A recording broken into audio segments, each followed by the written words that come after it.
بسم اللہ الرحمن الرحیم۔ سیدہ عائشہ بنت ابو بکر رضی اللہ تعالیٰ عنہا رسول اللہ صلی اللہ علیہ وآلہ وسلم کی زوجہ ہیں۔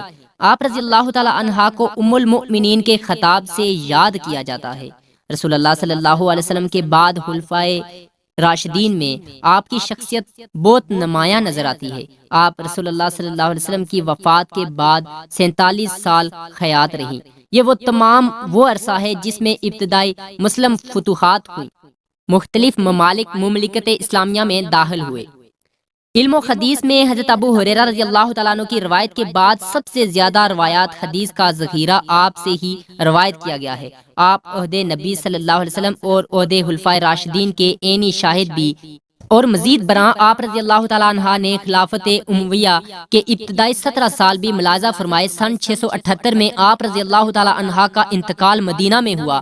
آپ کے مناقب فضائل کثیر ہیں جن سے آپ رضی اللہ تعالیٰ عنہ کی عظمت و شان جلالت مسلم خواتین پر نمایاں ہیں۔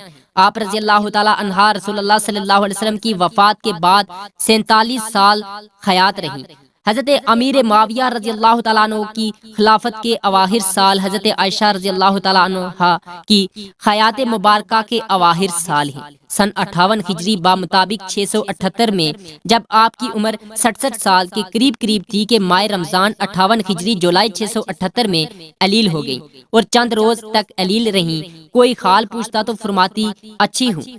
جب آپ رضی اللہ تعالیٰ عنہ کی وفات کا وقت قریب آیا تو فرمانے لگی کاش میں پیدا ہی نہ ہوئی ہوتی، کاش میں ایک درخت ہوتی کہ اللہ کی پاکی میں رطب اللسان رہتی اور پوری طرح میں اپنی ذمہ داری سے سبکدوش ہو جاتی، کاش میں مٹی کا ایک ٹھیلا ہوتی، کاش اللہ تعالیٰ مجھے پیدا ہی نہ فرماتا، کاش میں زمین کی بوٹیوں میں سے کوئی بوٹی ہوتی اور قابل ذکر شے نہ ہوتی۔ عیسیٰ بن دینار کہتے ہیں کہ میں نے ابو جعفر رضی اللہ تعالیٰ عنہ سے پوچھا کہ ان تمناؤں سے کیا مراد ہے؟ کہنے لگے ام المؤمنین ان تمناؤں سے دعا میں توبہ کا وسیلہ اختیار فرما رہی تھی۔ یہ تمام تمنائیں آپ کثر نفسی سے فرما رہی تھی، حالانکہ آپ ازل سے ام المؤمنین کے خطاب سے سرفراز ہوئی ہیں۔ اسماعیل بن قیس کہتے ہیں کہ باوقت وفات حضرت عائشہ رضی اللہ تعالیٰ عنہا نے وصیت فرمائی کہ میں نے رسول اللہ صلی اللہ علیہ وسلم کے بعد نئی باتیں اختیار کر لی تھیں، لہٰذا مجھے نبی کریم صلی اللہ علیہ وسلم کی ازواج مطہرات کے پاس دفن کرنا یہ آپ نے کثر نفسی میں فرمایا تھا۔ ذکوان جو آپ کے غلام تھے کہتے ہیں کہ جب آپ علیل ہوئیں تو میں نے اجازت حاصل کر کے حضرت عائشہ رضی اللہ تعالیٰ عنہا کے پاس گیا۔ آپ کے سرانے آپ رضی اللہ تعالیٰ عنہ کے بھتیجے عبداللہ بن عبد الرحمن تھے۔ میں نے آپ سے کہا کہ آپ رضی اللہ تعالیٰ عنہ کے پاس عبداللہ بن عباس رضی اللہ تعالیٰ عنہ آنا چاہتے ہیں۔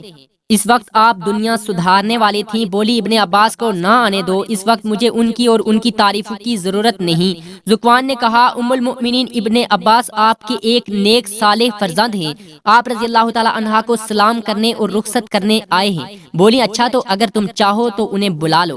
آخر میں نے انہیں بلا لیا۔ ابن عباس رضی اللہ تعالیٰ عنہ نے آتے ہی آپ رضی اللہ تعالیٰ عنہ کو سلام کیا اور بیٹھ گئے اور بولے بشارت ہو۔ بولی کس چیز کی؟ کہنے لگے اس کی جو آپ رضی اللہ تعالیٰ عنہ اور محمد صلی اللہ علیہ وسلم کی اور دیگر احباب کی ملاقات کے درمیان میں ہے، بس جسم سے روح نکلنے کی دیر ہے، آپ ان سب سے جا کر ملاقات کریں گے۔ آپ رسول اللہ صلی اللہ علیہ وسلم کی انتہائی لاڈلی بیوی تھی۔ رسول اللہ صلی اللہ علیہ وسلم پاکیزہ چیز سے ہی محبت کیا کرتے تھے، اور دیکھیے ابوا کے دن آپ کا ہار کھو گیا تھا، اسے ڈھونڈنے کے لیے رسول اللہ صلی اللہ علیہ وسلم منزل میں صبح تک ٹھہرے رہے۔ لوگوں کے پاس پانی نہ تھا، پھر اللہ تعالیٰ نے تیمم کی آیت نازل فرمائی۔ مسلمانوں کو یہ سہولت آپ رضی اللہ تعالیٰ عنہ کی بدولت نصیب ہوئی۔ پھر اللہ تعالیٰ نے آپ رضی اللہ تعالیٰ عنہ کی برات 7ویں آسمانوں کے اوپر سے اتاری، جس سے روح الامین لے کر آئے۔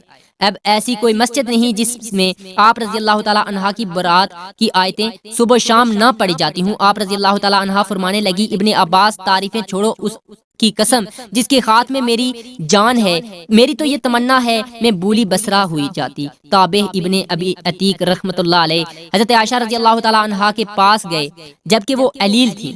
بولے ام المؤمنین کیسی طبیعت ہے؟ میرے ماں باپ آپ پر قربان ہوں۔ فرمانے لگی اللہ کی قسم یہ موت ہے۔ عبید بن عمیر تابعی کہتے ہیں کہ آپ رضی اللہ تعالیٰ عنہ نے وصیت فرمائی کہ میرے جنازے کے پیچھے آگ لے کر نہ جانا اور میری میت کے پر سرخ مخملی چادر نہ بچھانا، اپنے غلام غلام ذکوان کو آزاد کرنے کی وصیت کی تھی۔ ام المؤمنین حضرت عائشہ رضی اللہ تعالی عنہا نے منگل 17 رمضان 58 ہجری بامطابق 13 جولائی 678 کی شب کو اس دار فانی سے عالم بقا کو لبیک کہا۔ آپ رضی اللہ تعالی عنہا کی وفات کی خبر اچانک ہی تمام مدینہ منورہ میں پھیل گئی اور انصار مدینہ منورہ اپنے گھروں سے نکل آئے۔ جنازے میں ہجوم اتنا تھا کہ لوگوں کا بیان ہے کہ رات کے وقت مجمع میں کبھی نہیں دیکھا۔ بعض عورتوں کا دام دیکھ کر روزے عید کے ہجوم کا گمان گزرتا تھا۔ آپ رضی اللہ تعالی عنہا کی مدت حیات شمسی سال کے اعتبار سے 64 سال اور قمری سال کے اعتبار سے 66 سال 11 ماہ تھی۔